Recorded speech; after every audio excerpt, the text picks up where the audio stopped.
Assalamualaikum warahmatullahi wabarakatuh.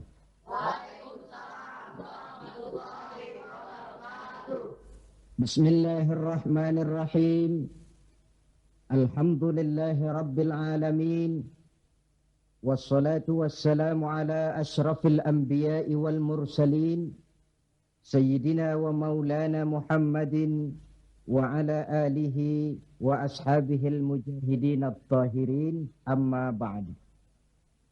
Bapak-bapak, ibu-ibu, saudara-saudara kaum muslimin yang berbahagia,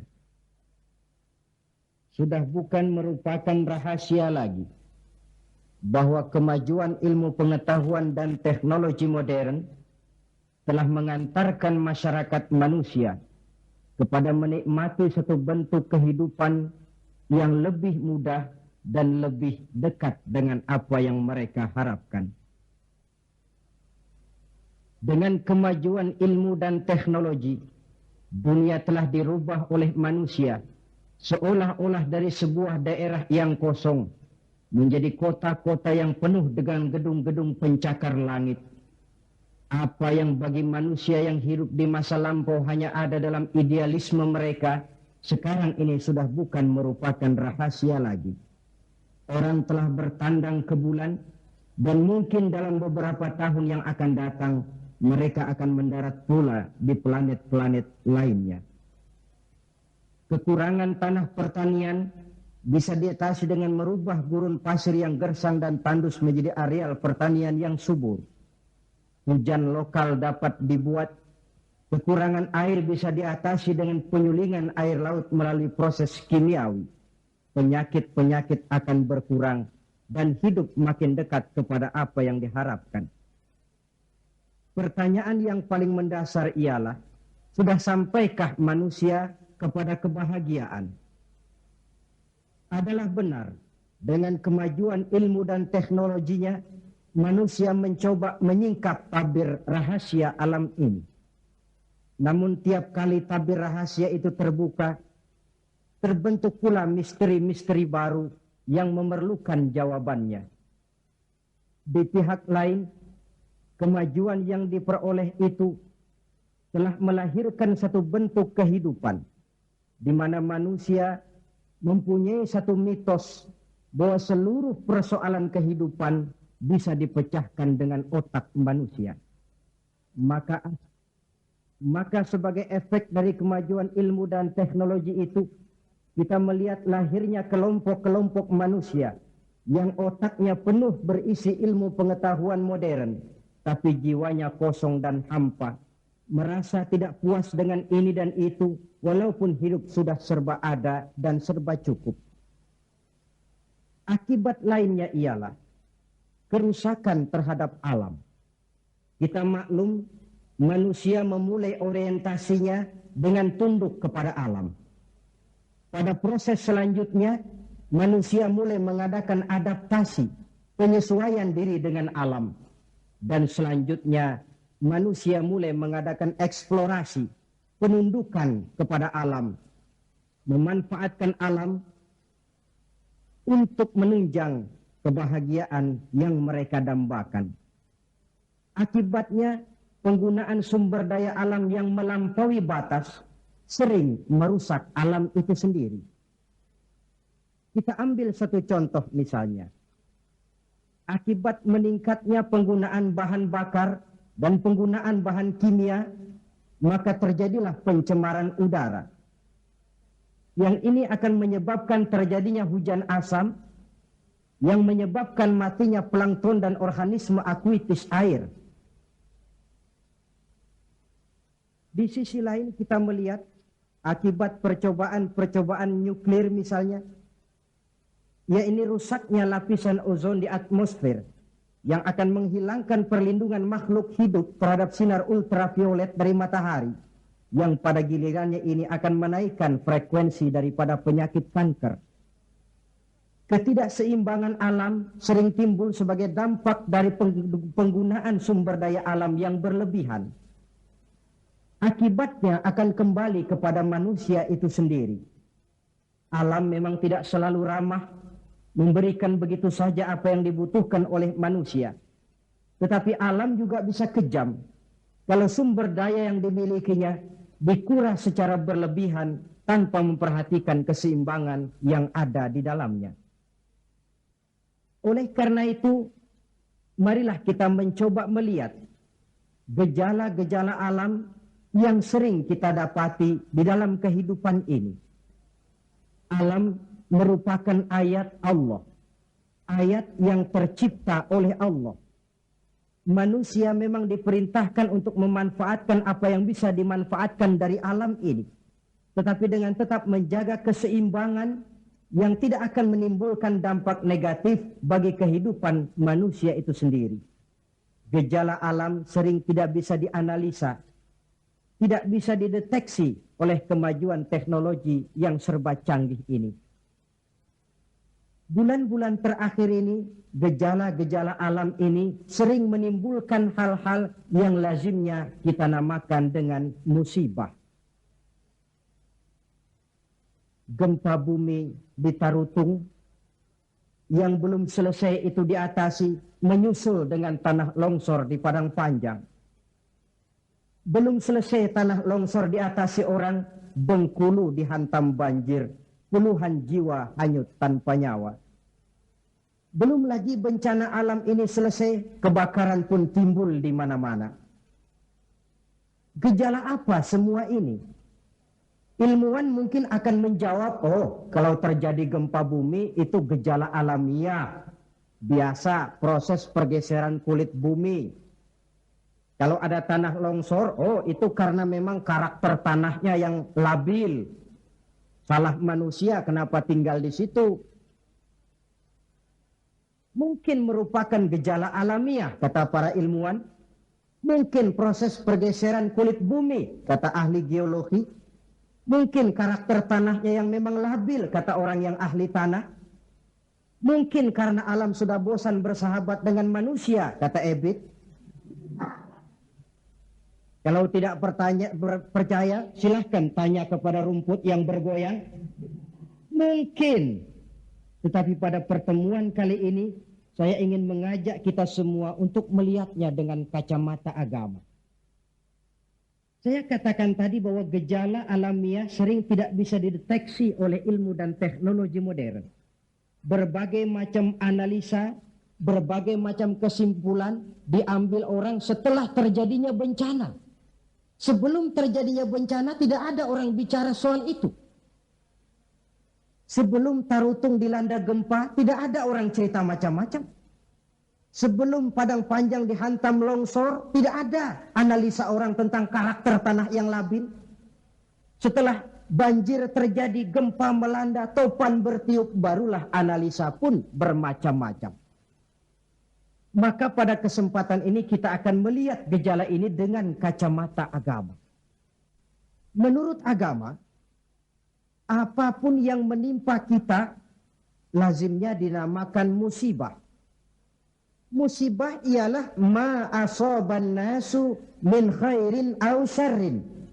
Apapun saja yang menimpa manusia, baik itu merupakan hal-hal yang positif ataupun yang negatif, itu dinamakan musibah. Sesuatu yang menimpa manusia.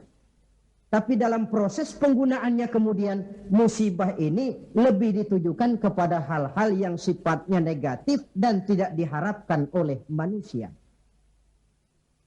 Saudara-saudara kaum muslimin, musibah yang datang menimpa manusia itu bisa merupakan 3 kemungkinan.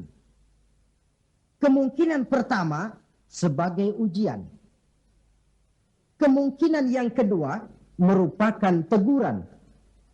Dan kemungkinan yang ketiga bisa juga merupakan azab.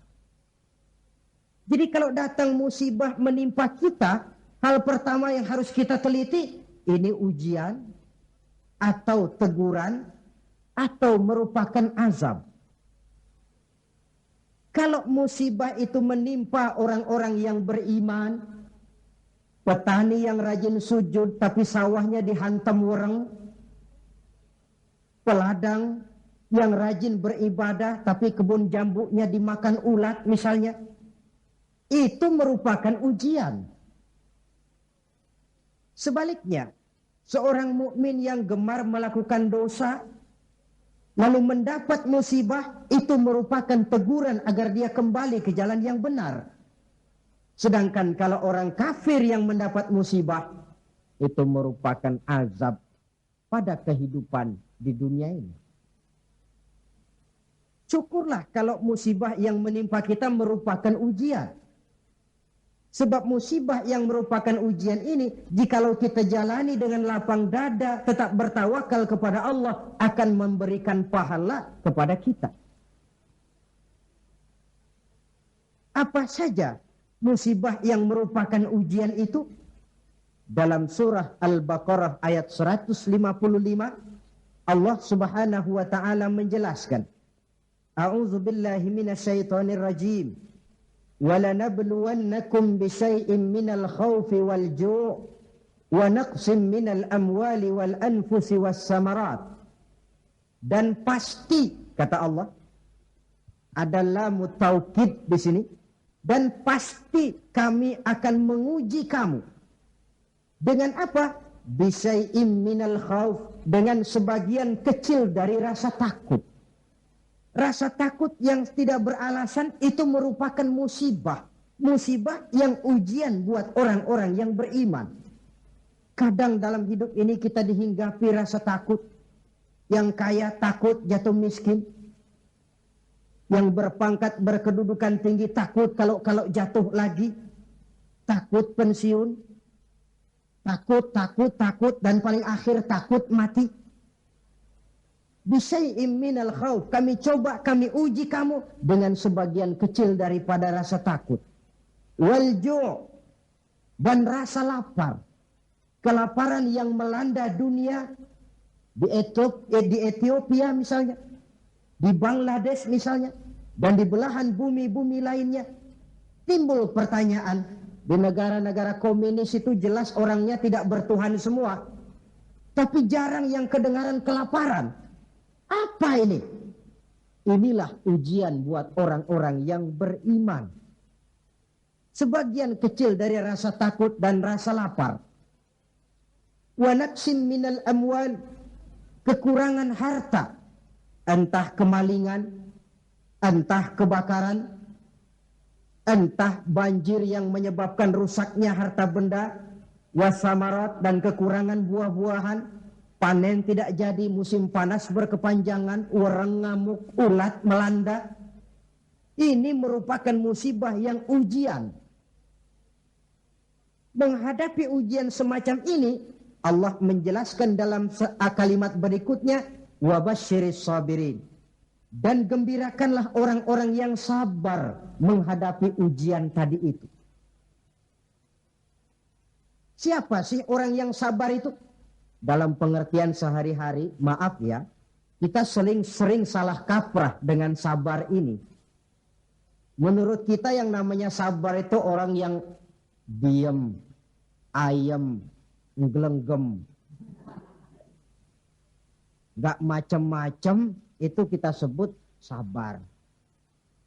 Sudah ketahuan gak salah apa-apa, kepalanya ditampar orang, kelepak, diem aja. Temennya bilang, sampean gak salah ditampar kok diem. Saya lagi sabar. Oh, saya kira sabar yang begini ini sabar yang salah pasang. Siapa sih orang yang sabar ini? Ayat selanjutnya menjelaskan, ini yang disebut tafsirul ayat bil ayat. Ayat mentafsirkan ayat. Siapa orang yang sabar itu?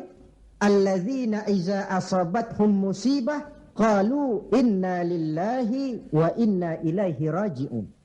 Orang yang sabar ialah orang yang kalau mereka kena musibah, mendapat kesulitan, kesukaran, mereka sadar kembali kepada prinsip inna lillahi wa inna ilaihi raji'un. Sesungguhnya kami berasal dari Allah dan sesungguhnya kami akan kembali kepada Allah. Bukan ucapannya, tapi penghayatannya yang terpenting dalam kehidupan. Kalau ini yang jadi basis kehidupan, rasa takut tidak perlu ada dalam hidup ini. Walaupun kekurangan harta, kekurangan buah-buahan, kena musibah lapar, tidak perlu ada rasa takut. Kenapa? Kita sadar segalanya datang dari Allah, akan kembali menghadap Allah. Kalau kita punya jabatan tinggi, tidak takut diberhentikan, tidak takut pensiun. Kenapa? Sadar. Dulu pun waktu saya lahir ke dunia, saya nggak bawa jabatan apa-apa. Kalau sekarang harus pensiun atau diberhentikan, innalillah wa inna ilaihi raji'un. Terlahir pun ke alam ini, tidak ada saya menyandang pangkat. Kan tidak ada bayi lahir di pundaknya lalu jadi kopral. Tidak ada. Innalillah wa inna ilaihi raji'un. Kalau satu saat dia kehilangan harta yang dicintainya, dia sadar lalu kembali. Dulu pun ketika lahir ke alam ini, tidak ada harta yang saya bawa, telanjang saya lahir ke alam ini. Ini namanya filsafat kehidupan yang paling mendasar. Segalanya datang dari Allah, segalanya akan kembali kepada Allah. Tanpa kesadaran ke arah itu, boleh jadi perasaan takut akan merajai hati kita. Si kaya takut miskin, si pangkat takut jatuh rendah ke bawah, dan selanjutnya, dan selanjutnya. Tapi orang yang sadar segalanya datang dari Allah, segalanya akan kembali kepada Allah, apa yang perlu dirisaukan? Apa yang perlu ditakutkan? Karena basis kehidupannya, dia pasrah. Segala yang saya punya, segala yang saya miliki dalam kehidupan ini, cuma titipan dari Allah. Kembali semuanya menghadap kepada Allah. Ma'asyiral muslimin rahimakumullah. Itulah sebabnya seorang muslim setiap mendapat musibah, dia harus mengucapkan innalillah wa inna ilaihi raji'un. Jangan macam kita ini innalillahinya kalau ada orang mati saja. Sampai dulu dalam satu pengajian, seorang kiai tanya santrinya, kemana si fulan tidak datang? Kata temannya, si fulan sakit kiai. Kata kiai, innalillah wa inna ilaihi raji'un. Temennya nyaut, kiai belum mati dia. Loh, kata kiai, sakit itu kan musibah. Setiap terkena musibah, orang dianjurkan, disunahkan mengucapkan innalillahi wa inna ilaihi raji'un. Jadi bukan cuma ucapan bibir yang tidak berakar ke hati, tetapi ucapan bibir yang berakar ke hati lalu diterjemahkan dalam kehidupan. Segalanya datang dari Allah, segalanya pun akan kembali kepada Allah. Marilah kita lihat dalam kehidupan, akibat tidak sadarnya orang kepada innalillahi, gejalanya dalam kehidupan modern ini kan bisa kita lihat. Berapa banyak orang-orang yang tadinya sudah adil, berjuang hendak menegakkan keadilan, tapi di tengah jalan dia bisa berbalik menjadi orang yang justru menginjak-injak keadilan. Berapa banyak orang-orang yang tadinya sudah benar, ingin memperjuangkan kebenaran, di tengah jalan berbalik menjadi orang yang hanya mau benar sendirian, walaupun tidak benar bagi orang lain. Dan berapa banyak orang-orang yang tadinya sudah rela mengorbankan kepentingan pribadi demi kepentingan orang banyak, tapi di tengah jalan dia berbalik menjadi orang yang tidak segan-segan mengorbankan kepentingan orang banyak demi kepentingan pribadi, keluarga, dan golongannya saja. Tepat benar sindiran Allah dalam satu ayat. Wa iza massal insana ad-durru da'ana li jambihi aw qa'idan aw qa'iba. Apabila manusia sedang ditimpa oleh kesulitan, mereka berdoa kepada kami, mohon agar kesulitannya diangkat oleh Allah. Doa itu diucapkannya dalam keadaan berdiri, pada waktu berbaring, dalam segala posisi, mohon kepada Allah. Falamma kasyafna anhu durrahu. Tapi manakala kesulitan yang menimpa mereka sudah kami angkat, kami hilangkan, marra ka'allam yad'una ila durrin masyahu. Mereka berjalan dengan sombongnya, seolah-olah belum pernah minta tolong kepada kami sebelumnya. Ini gejala manusia sekarang. Kalau kepepet, ya Allah. Dihantam banjir, Allah. Ada kebakaran, Allah. Kena bumi gempa, Allah. Dalam keadaan normal, Allah pun dicampakkan dalam kehidupannya. Na'udzubillah, summa na'udzubillah. Saudara-saudara kaum muslimin yang berbahagia. Di zaman Rasulullah Shallallahu Alaihi Wasallam ada seorang sahabat bernama Sa'labah bin Hatib Al-Ansari. Dia orang miskin, tetapi kemiskinannya tidak menghalangi ibadahnya kepada Allah. Salat jamaah tidak pernah ditinggal. Di mana ada Rasul, di situ ada Sa'labah. Cuma Sa'labah ini model. Tiap selesai sholat langsung pulang. Tidak wirid, tidak zikir, tidak doa. Jadi kalau sahabat yang lain selesai sholat Allahumma antas salam, ini Sa'labah malah Allahumma lantas jalan. Tiap selesai sholat. Sampai satu hari baginda Rasul bertanya, Sa'labah, labaik ya Rasulullah. Kau ini macam orang munafik saja. Apa tidak penting wirid, zikir dan doa? Apa tidak betah kau di masjid? Sebab orang mukmin di masjid seperti ikan di air. Orang munafik di masjid seperti burung dalam sangkar. Ada enggak burung yang betah di kurungan? Gak ada, keleperan mau keluar saja. Itu orang munafik di masjid. Panas gak kerasan. Orang mukmin di masjid seperti ikan dalam air. Apa ada ikan yang gak betah di air? Ada. Ikan mau mati. Ya kalau ikan sudah gak betah di air kan ikan mau mati namanya. Kalau orang mukmin sudah gak kerasan di masjid, jiwanya sudah mau mati itu. Kau ini macam orang munafik saja, Sa'labah. Maafkan saya ya Rasulullah. Kenapa? Saya bukan tidak betah di masjid. Lalu bukan pula menganggap doa, wirid dan zikir itu tidak penting. Lalu apa pasalnya? Saya ini orang miskin ya Rasulullah. Saya punya kain satu-satunya berdua sama istri saya. Jadi waktu saya sholat di maghrib di masjid, istri saya di rumah nungguin giliran kain. Maka saya cepat-cepat pulang, aplusan kain. Oh ini kan kere ini. Oh begitu ya. Lalu gimana? Sekarang gini saja ya Rasul. Ini sudah kadang ditanya. Kemarin-marin saya mau minta sendiri malu. Ini sudah kadang ditanya lah saya berani. Gimana? Tuankan Rasul. Lalu namanya Rasul kan doanya jarang meleset. Jadi tolonglah doakan kepada Allah supaya saya jadi orang kaya. Kalau saya kaya ya Rasul, saya punya kain sendiri, istri punya kain sendiri, asik saya ibadah, saya akan wirid, saya akan zikir, saya akan tenang di masjid. Biasa, omongan orang belum punya duit. Itu selalu begitu. Sa'labah, kata Rasul, labaik ya Rasulullah. Qalilun tuaddi syukrahu khairun min kasirin la tutiquhu. Sedikit kamu syukuri itu lebih baik daripada banyak tapi kau tidak kuat bawanya. Sedikit kamu syukuri nanti Allah tambah ketimbang banyak tapi kau tidak kuat membawanya, apa gunanya? Kalau memang cuma gelas secangkir dituangi air satu ember pun lebihnya akan jadi mubazir. Tahu dirilah kita. Begitu ya? Oh ya sudah kalau begitu. Pulang Sa'labah.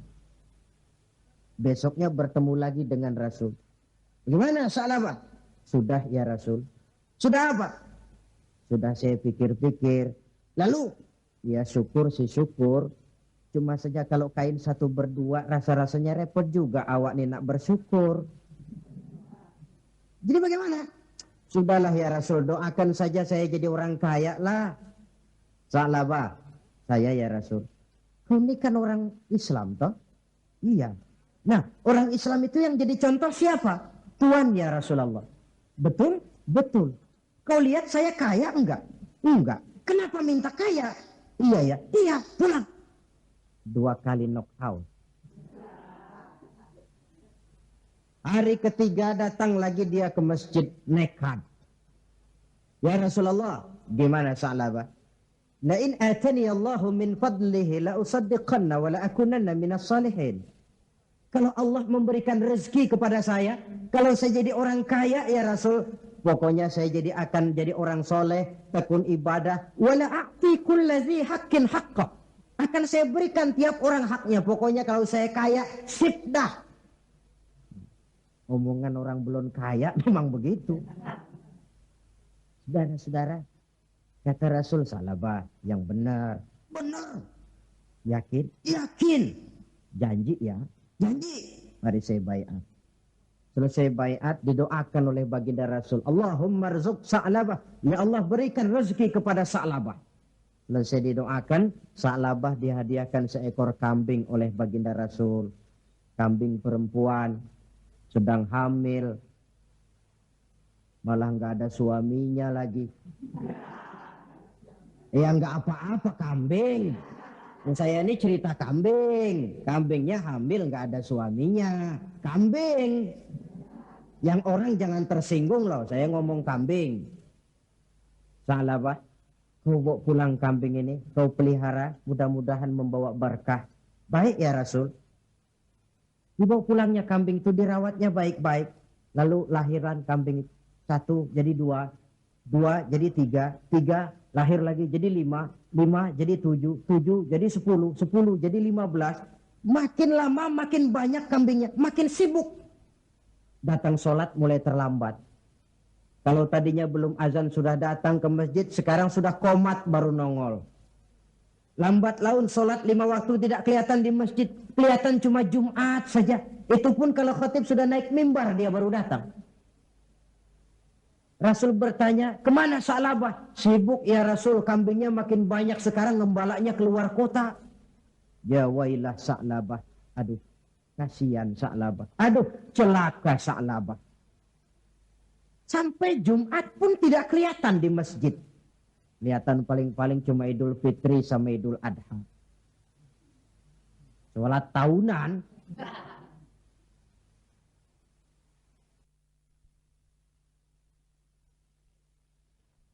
Nah, kemudian sampai waktunya di mana umat Islam diwajibkan membayar zakat. Rasul mengutus utusan, datangi Sa'labah, minta zakatnya. Ketika didatangi ini, Sa'labah berkata, ma hadhihi illal jizyah. Ini jizyah. Saya tidak wajib zakat.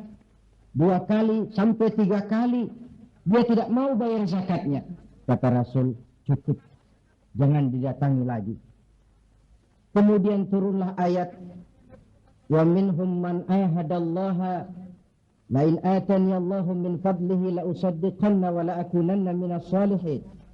Di antara mereka ada yang berjanji kepada Allah, kalau diberikan rezeki akan bersedekah dan akan jadi orang baik-baik. Tapi setelah diberikan rezeki mereka berpaling dan lupa dengan janjinya. Ayat ini disampaikan orang kepada Sa'labah. Sa'labah baru saja turun ayat bunyinya begini-begini. Rasanya ayat ini nyindir sampean ini. Ah, enggak ah. Habis siapa lagi yang punya mental macam ini? Dia sadar. Cepat-cepat dia datang menghadap baginda Nabi, hendak bayar zakat. Kata Rasul, cukup Sa'labah. 3 kali utusanku datang, kau tidak mau bayar, sekarang bawa pulang lagi. Sampai Rasul wafat. Akhirnya Sa'labah mengalami kebangkrutan di zaman Sayyidina Utsman bin Affan.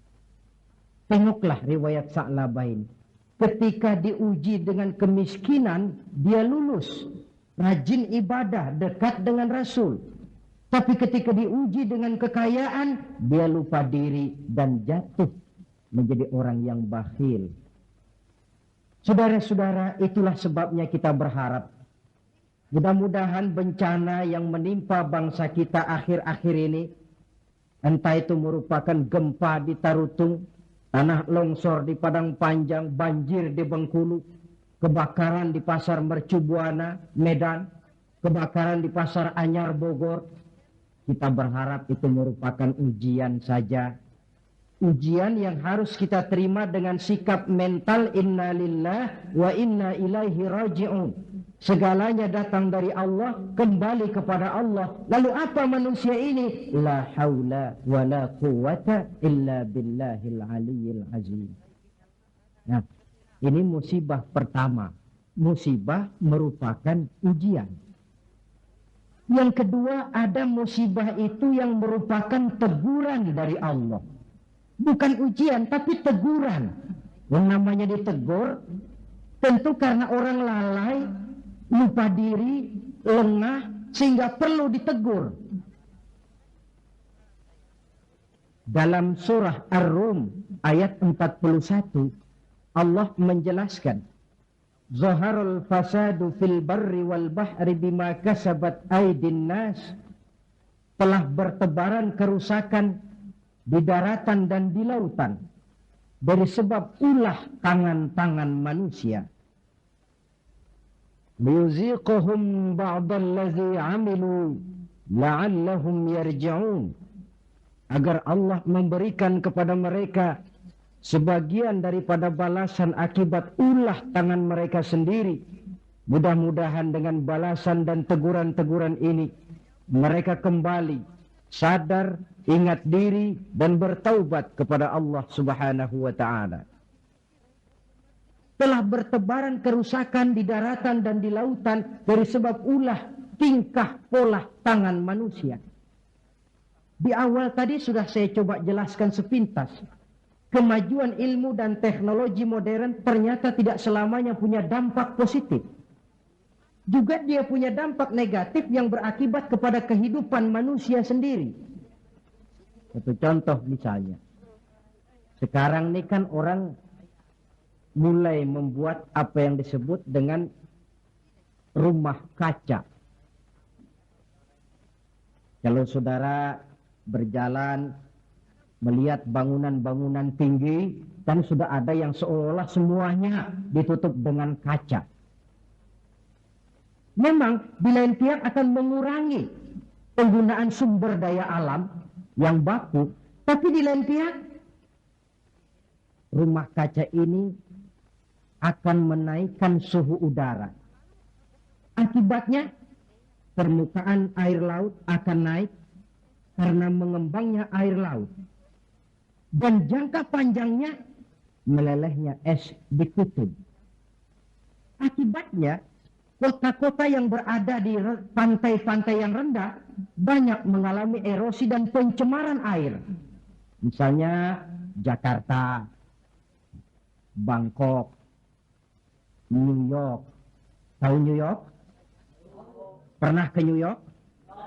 Ke New York belum pernah? Sama.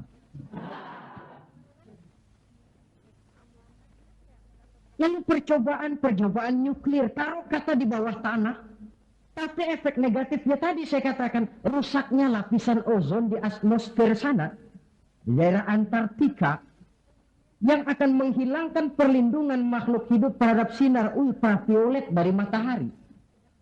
Akibatnya, frekuensi penyakit kanker makin meningkat. Keperluan akan bahan bakar menyebabkan manusia menebangi hutan semrawut. Erosi timbul, banjir melanda. Di lain pihak gurun Sahara makin meluas. Sedangkan dunia, bumi yang kita tinggali ini bukan satu wujud yang tanpa batas. Bertebaran kerusakan di daratan dan di lautan akibat ulah tangan-tangan manusia sendiri. Kemajuan ilmu dan teknologi modern yang mengabaikan proses keseimbangan alam. Sunnatullah kata kita orang beragama. Hukum alam kata orang sekuler. Natural of law katanya bahasa kerennya. Akibatnya manusia sendiri yang merasakannya. Maka musibah-musibah yang datang ini teguran. Manusia, jangan terlalu mengeruk sumber daya alam. Hai manusia, sadar bahwa kemampuanmu terbatas. Hai manusia, ilmu dan teknologi itu merupakan sedikit sekali dari ilmunya Allah. Tidak wajar lalu meloncat menjadi angkuh dan sombong karena temuan-temuan yang didapatinya di dalam penelaahan ilmiahnya.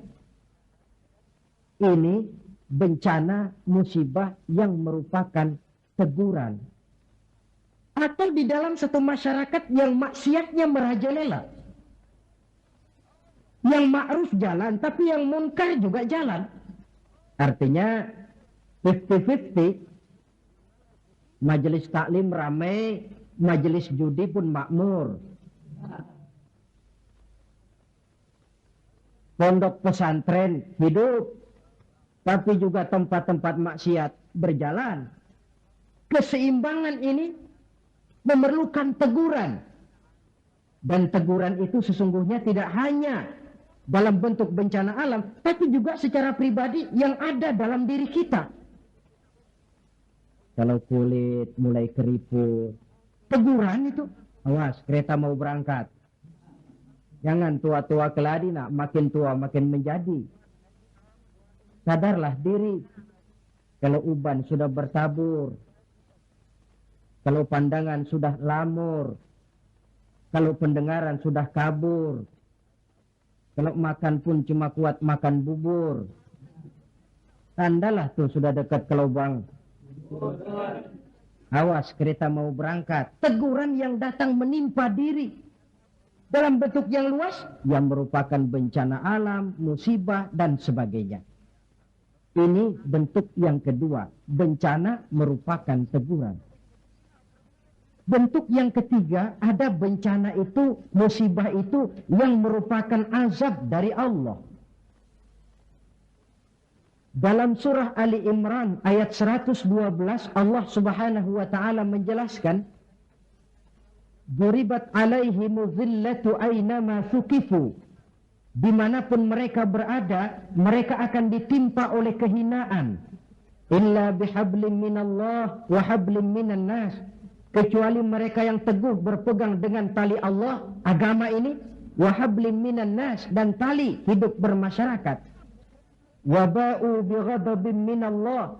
Mereka akan mendapat murka dari Allah.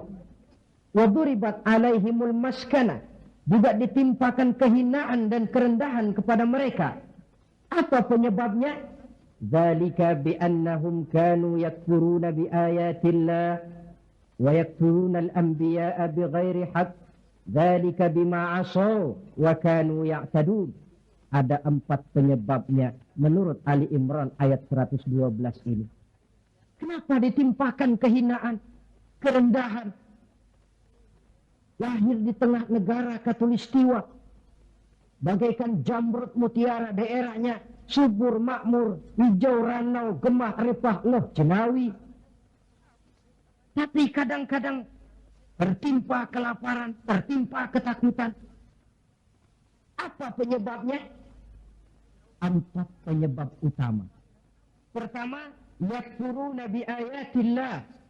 Mereka ingkar dengan ayat-ayat Allah. Baik ayat yang terucap oleh Allah yang kita namakan wahyu, Al-Quran, atau ayat yang tercipta oleh Allah, alam ini. Mereka ingkar, mereka ambil manfaat dari alam, mereka kuras alam, tapi mereka tidak pernah syukur kepada Sang Pencipta alam. Kalau bahasa kasarnya kira-kira Tuhan kan jengkel. Bumi gue aja lu manfaatin gue nya, lu nggak mau sembah. Ingkar, kafir kepada ayat Allah. Itu yang mendatangkan musibah. Dijelaskan dalam An-Nahl 112. Wa daraballahu masalan qaryatan kanat aminatan mutmainnah. Allah memberikan satu contoh tentang kampung, kota, negara yang aman, tenang, tentram, damai. Ya'tiha rizquha raghadan min kulli makan. Rizkinya datang dari arah manapun saja. Apa saja ditanam tumbuh menghasilkan buah yang bermanfaat. Air mengalir dengan jernih. Sawah terhampar luas hijau menguning. Rempah-rempahnya tidak terkira lagi.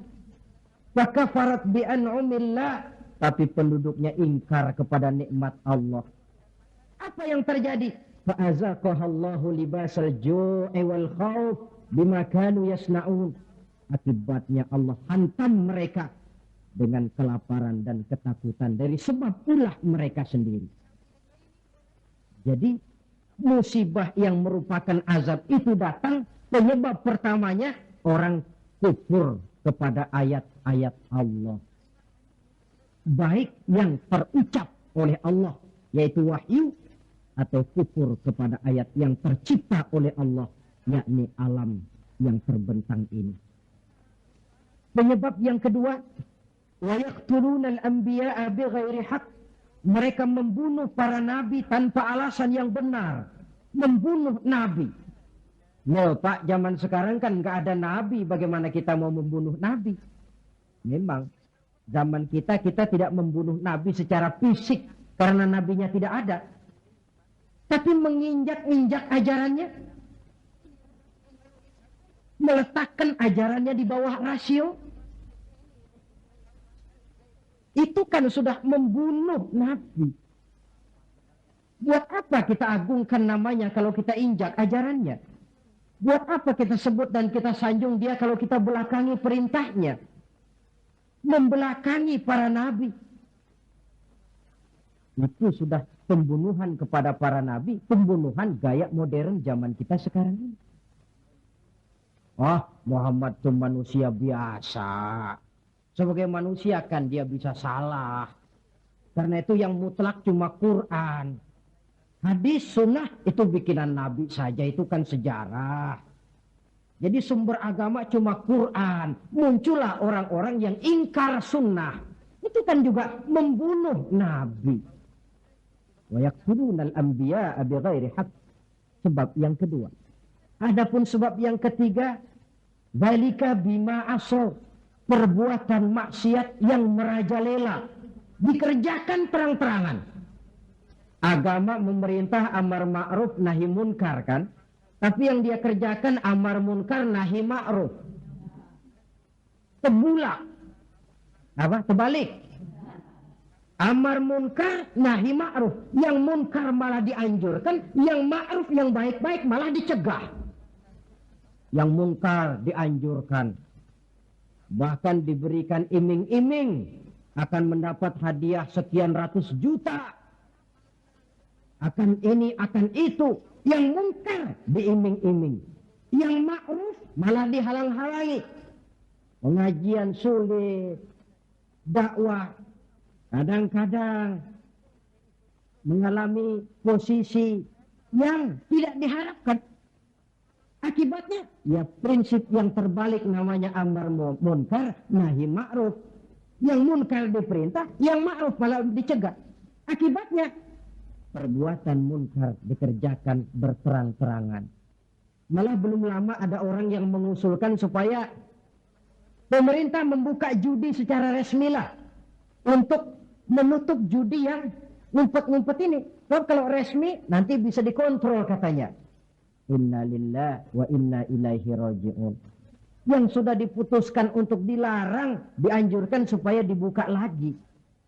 Yang dibuka, ditutup saja, ditutup dan dilarang saja, yang ngumpet-ngumpet masih banyak. Apatah lagi kalau dibuka berterang-terangan. Judi kronis, mabuk jadi kebanggaan, perbuatan zina sudah cerita harian. Malah yang aneh bin ajaib kadang-kadang terjadi sedarah sendiri. Ada bapak melalap anak kandungnya.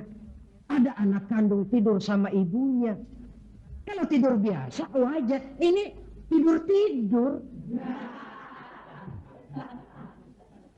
Allahu Akbar.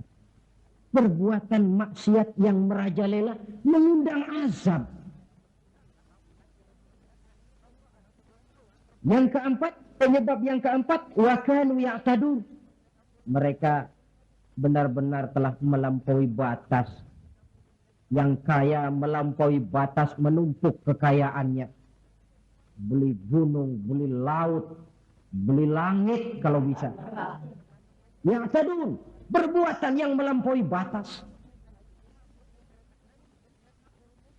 Nah, yang kita khawatir, kalau musibah yang menimpa ini merupakan azab, tinggal kita introspeksi dan mawas diri saja. Saya mendapat kesulitan musibah ini kira-kira ujian, teguran, atau azab. Kalau musibah menimpa orang kafir, azab. Kalau dia menimpa orang baik-baik, ujian. Kalau dia menimpa orang baik yang berbuat dosa, teguran. Jadi jangan kita sholat saja tidak pernah, puasa tidak pernah, dapat musibah lalu bilang saya lagi diuji oleh Tuhan. Bukan diuji, itu lagi dikasih perskot. Panjer nih, perskot azab, kontannya di akhirat nanti. Saudara-saudara kaum muslimin yang berbahagia. Sebagai uraian penutup, apa kunci menghadapi musibah-musibah ini? Dilihat dari segi agama. Saya kemukakan sebuah hadis qudsi yang diriwayatkan oleh Imam Baihaqi dari Anas. Saya kutip dari kitab Mukhtarul Ahadits An-Nabawiyah.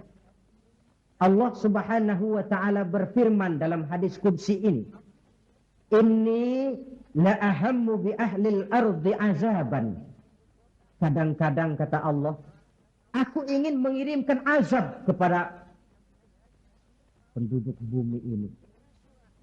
Jadi kalau logika kita, kalau melihat tingkah pola manusia ini aku gregetan kata Allah. Pengen aku tumpahkan saja azab kepada mereka, sudah biar habis semua. Inni la ahammu bi ahlil ardi azaban. Kadang aku ingin menghantam mereka dengan azab. Falamma nazartu ila ummari buyuti. Tapi kalau aku melihat, kata Allah, orang-orang yang memakmurkan rumahku. Siapa orang yang memakmurkan rumah Allah itu? Orang yang rajin memakmurkan masjid. Kalau aku lihat itu, kata Allah, wal mutahabbina fi, dan orang yang saling cinta mencintai karena aku, kata Allah. Wal mustaghfirina bil ashar, orang-orang yang melakukan istighfar mohon ampun kepada Allah baik pada waktu pagi maupun petang. Surifat saraftu azabi anhum, aku angkat azabku dari mereka. Jadi rupanya ini yang meredam murka Allah itu. Allah sih maunya numpahkan azab. Tapi begitu Allah melihat orang yang tekun memakmurkan masjid, rajin sujud, menghidupkan dakwah di masjid, orang yang saling kasih mengasihi karena Allah, orang yang mohon ampun di waktu pagi dan petang. Azab itu, keinginan menyampaikan azab, aku tarik kembali, kata Allah. Jadi apa obat pertama? Makmurkan masjid. Jangan sebaliknya. Karena orang sudah lebih penuh ke gedung bioskop daripada ke masjid. Karena orang sudah lebih menyukai hidup berfoya-foya ketimbang membantu fakir miskin, yatim piatu, dan orang-orang tidak mampu.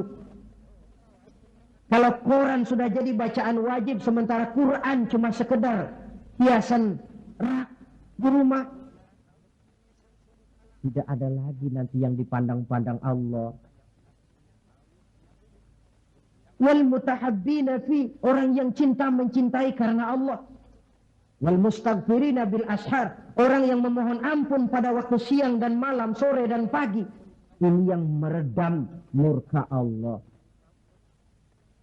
Jadi di antara yang harus kita lakukan di dalam memohon kepada Allah agar bencana musibah ini berkurang, apa jalannya? Salah satu di antaranya, pertama memakmurkan masjid. Yang kedua, kalau ngambil istilah yang lagi ngepop, memasyarakatkan istighfar dan mengistighfarkan masyarakat.